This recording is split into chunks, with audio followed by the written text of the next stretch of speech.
So we've heard a lot about applications of SCIMAP to sediment and nutrient pollution today, but there is also another diffuse pollution problem, and that's bacteria, or those that can cause illness. Bacteria such as E. coli and Campylobacter, and among others, can cause gastroenteritis in human beings and potentially farmers' livestock. And it can be particularly problematic in that I think something like nearly 87% of people who go to hospital with gastroenteritis have something like a 3 to 4 day in hospital. So it's not just a little tummy bug, it causes some serious problems for people. So that's sort of the impetus for applying microbial pollution to SCIMAP, to see how can we reduce this health risk. In the European Union, the bacterial quality of water is regulated by the EU bathing waters and shellfish harvesting directives. And fecal indicator organisms are an internationally accepted surrogate for fecal pollution. One such fecal indicator organism is E. coli, and that's the one that my research focuses on. So fecal pollution of waterways can happen in a number of ways. We've got the familiar point sources, such as from wastewater treatment works or combined sewer overflows. They're pretty easy to manage, relatively compared to diffuse inputs, such as slurry and direct deposits from animals. Those sources are really challenging because they vary both in their loading and their connectivity across the landscape. And it's that complex set of problems that SCIMAP tries to address. So this is the SCIMAP framework, which might be, this slide might look familiar to some people. It tries to take into account processes that start from source, mobilizes the source through the landscape, transfers it based on the topography of the landscape, and then concentrates or dilutes depending on upstream inputs. Sources are approximated using the land cover dataset. The idea is that areas of high risk will come under one land cover, where other land covers are low risk. Use rainfall to approximate the risk of those sources of pollution mobilizing through the stream network, and digital elevation models to determine where that pollution goes. So this is pretty well developed, as we've seen, for sediment-based pollutants, but for FIOs, it hasn't really been many applications of it to FIOs. So the first part of my PhD project was to try and set like a benchmark performance. How does SCIMAP, as it exists, perform in its prediction of pollution risk? So the SCIMAP fitted approach provides opportunities in that respect. And as we've seen for the SCIMAP fitted approach, we need some observed data. So the Environment Agency kindly provided spatially diverse fecal indicator organism concentrations for 2 catchments. It's the Yealm in Devon in South England, and the Wyre in Lancashire in northwest England. And what struck me about these datasets is that they were quite diverse in their spatial distribution, and over something like six or 7 years, I think. Now for FIOs, these datasets just don't normally exist. So it was really exciting to see a dataset like this. It provided some great opportunities to see how SCIMAP works for fecal indicator organisms. So I thought I'd just cover the SCIMAP fitted approach in a bit more detail than we've seen previously today, to give you a better idea of how those interesting plots come out in the web app. So in the bottom corner here, you see an approximation of the SCIMAP approach, and it's just there, just as a quick reminder. In the SCIMAP fitted approach, we randomly assign risk weighting to land cover types. So this is completely random. There's no a priori assumptions about how risky different land covers are. We route that risk through the landscape as per the SCIMAP framework in the bottom corner there. And we compare the outputs to our observed water quality data sets. once we've done that, we have a huge collection of simulations with different land cover risk weightings, different mixtures of land cover risk weightings, and correlation coefficients associated with that. And we can plot one against the other to see which risk weightings are performing the best. So as a quick example, these are sort of the plots that we see from the SCIMAP, from the My Web app, it's my SCIMAP web app. And each one of these little crosses represents once through this process. So for example, risk weightings with natural grassland really high, they're not performing very well. We're getting low correlations. Whereas when natural grassland is assigned low risk weightings, we're getting close to a perfect representation.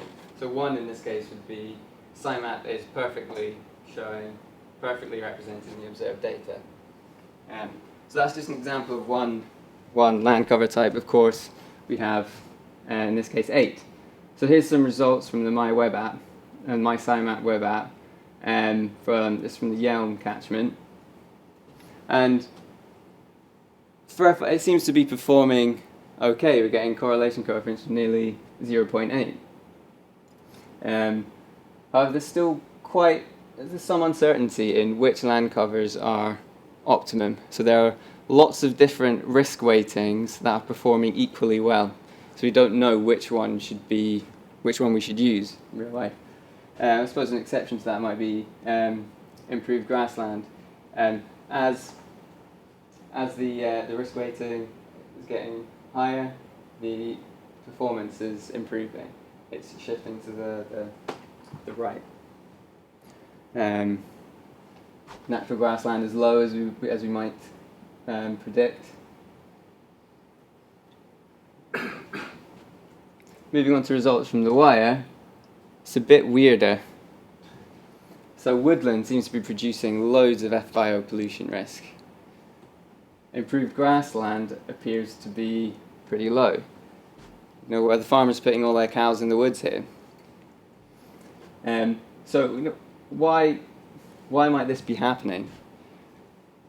Is SCIMAP actually performing really well for FIOs? Maybe, maybe not. Or maybe it could even be a problem with the observed data.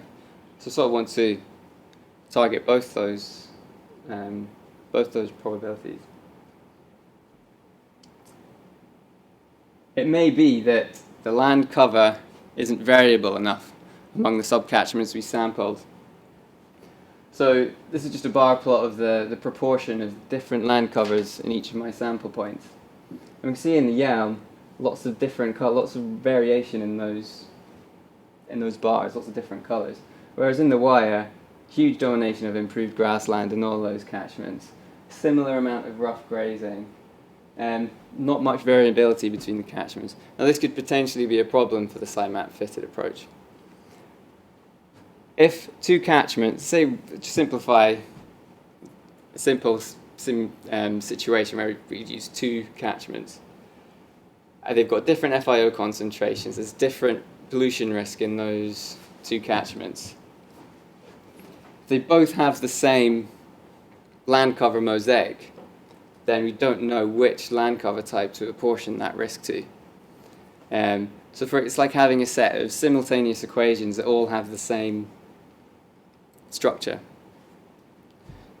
So land cover variability is really important in your observed data when you're using SCIMAP fitted. Now there is a more quantitative way to see how variable our land cover types are. And these are through ordination techniques. Here I've used non-metric multidimensional scaling, which is a big scary word for something pretty simple.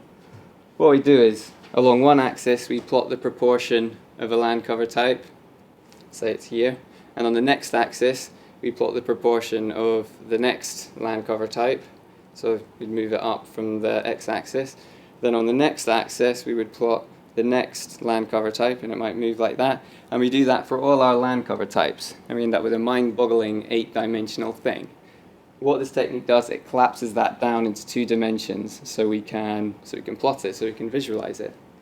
And what happens is land cover subcatchments have really similar land cover mosaics, will be really close together, and land cover types and different subcatchments that are really variable will be really far apart.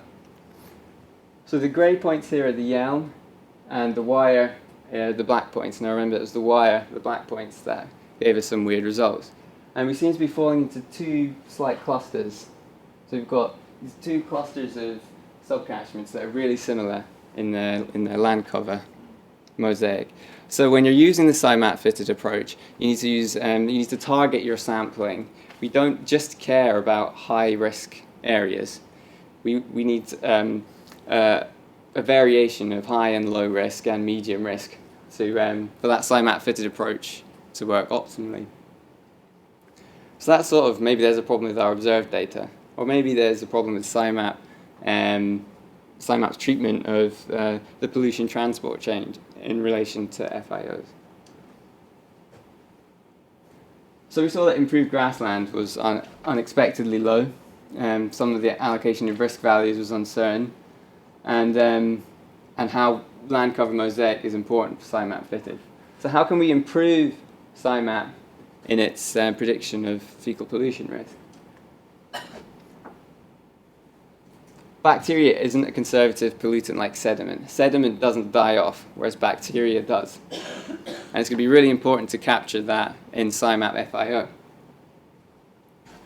For example, in this plot here, we can see the concentration of E. coli in a cowpat through time.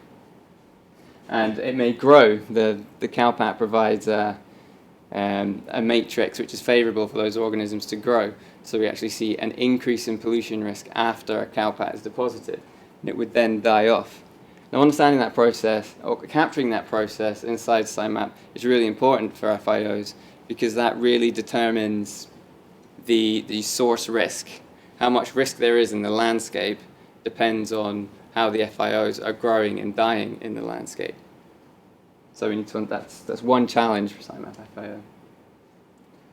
There's also seasonality in rainfall in mobilisation.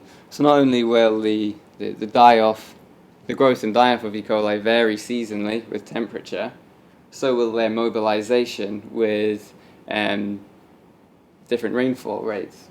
So it's another thing to capture into the SCIMAP approach.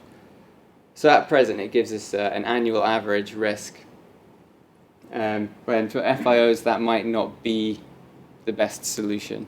We might want to split it up into a summer, winter, autumn, spring outputs, so we can understand what's happening throughout the year.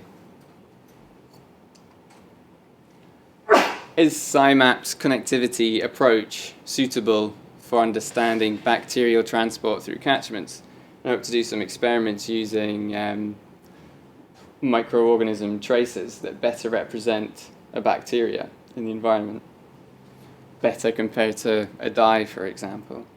And we've got some work set up in Devon for November to try that out in some catchments that are already set up with equipment for measuring turbidity, nutrients, and there's already some FIO work going there, so we have a good framework for which to develop our own experiments there. So that's why we're going there. We also have opportunities to use some more local catchments to Stirling to do some work of bacteria moving through streams, understanding travel times and how that might affect the bacterial concentrations. So if we do those experiments and adapt SCIMAP somehow, we then need to compare it to some observed data again to a sort of fit-for-purpose test. And throughout my project, I'm sampling on the River Wyre catchment.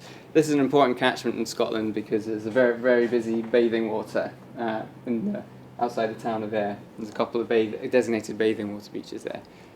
Now, this sampling was targeted as per my previous recommendation. So this is some sort of exploratory initial work we did, and we can see that there is variation in the concentration, which suggests that should be variable enough. The data should be variable enough for the SCIMAP fitted approach to work optimally. So come the end of the project, we'll test SCIMAP FIO against this data to see how well it works. So we have some challenges for SCIMAP FIOs. They're not conservative. There's going to be seasonal variation. But in the next 1.5 years, we hope to address some of those problems and add a SCIMAP FIO component to the web app. So yeah, there's the SCIMAP website there for more information, and also my Twitter handle if you want to keep up with everything I'm doing. Thanks very much.